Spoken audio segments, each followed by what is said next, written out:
The desert sun was brutal, burning the skin of any man foolish enough to stand under it too long.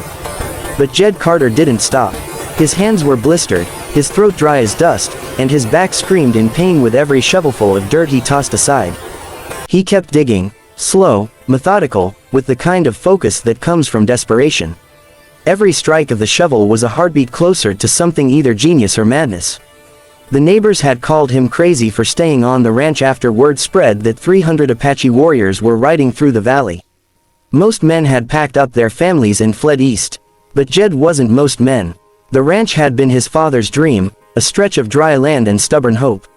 His father had died defending it. Jed swore no man or spirit would take it again.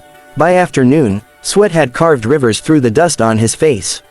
His horse stood tethered in the shade, restless and uneasy, as if it knew what was coming.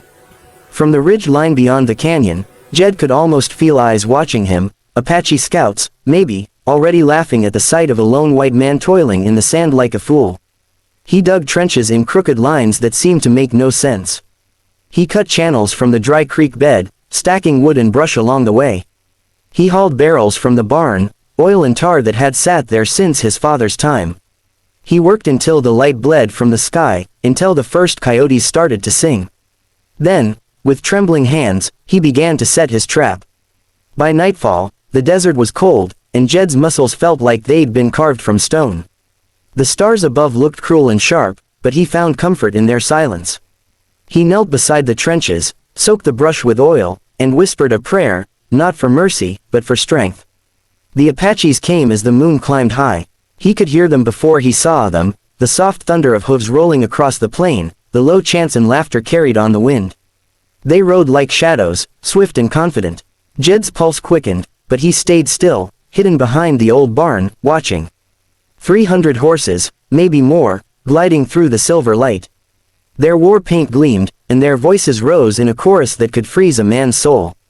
They had seen the ranch. They knew he was alone. They knew victory was already theirs. Jed lit the first fuse. A streak of fire raced along the trench, a serpent of flame devouring the darkness. The brush erupted, and the oil caught, spilling heat and light across the sand. Horses screamed. Warriors shouted in confusion. The first line of riders swerved, but the ground beneath them gave way. Jed's trenches had turned to pits. The horses tumbled, crashing into each other, their cries echoing into the night. The second fuse roared to life, igniting the tar barrels buried just beneath the surface. Flames exploded skyward, twisting into a wall of fire that split the plain in two. The wind fed it, carrying smoke and sparks into the ranks of the approaching riders. From his hiding place, Jed watched his trap unfold. The ground burned like a living beast, the heat searing even from a distance. He could see silhouettes of men and horses trapped between the flames and the canyon's edge. Some tried to turn back, but panic spread faster than the fire. He took his rifle and fired, not to kill, but to drive them where he wanted. Each shot echoed through the smoke, each sound a ghost of defiance. He remembered his father's voice, calm and steady, telling him that courage wasn't about fighting, it was about standing when running would be easier. Hours passed. The fire raged, then began to die, leaving behind only smoke, ash, and silence. The dawn crept slowly across the horizon, painting the world in pale red and gold. The smell of burnt earth filled the air. Jed rose from his hiding place, legs trembling, heart heavy. He walked through the battlefield, past the trenches and the blackened remains of brush and tar. Horses lay still, their bodies outlined against the gray sand. The air was thick with the ghosts of screams and thunder. Here and there, he saw movement, wounded horses, a few scattered men crawling toward the open plain. He didn't raise his rifle. He just watched them go. The desert had fallen quiet again. The sun rose, relentless as ever, burning away the mist. Jed's ranch still stood, the barn charred, the fences broken, but still there.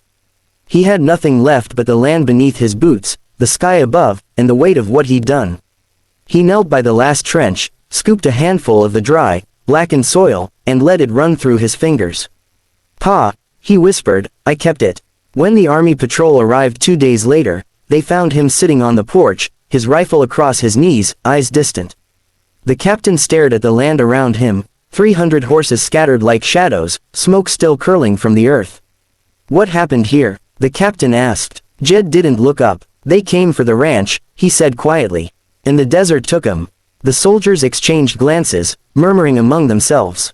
They called it madness, a miracle, a story that would never be believed.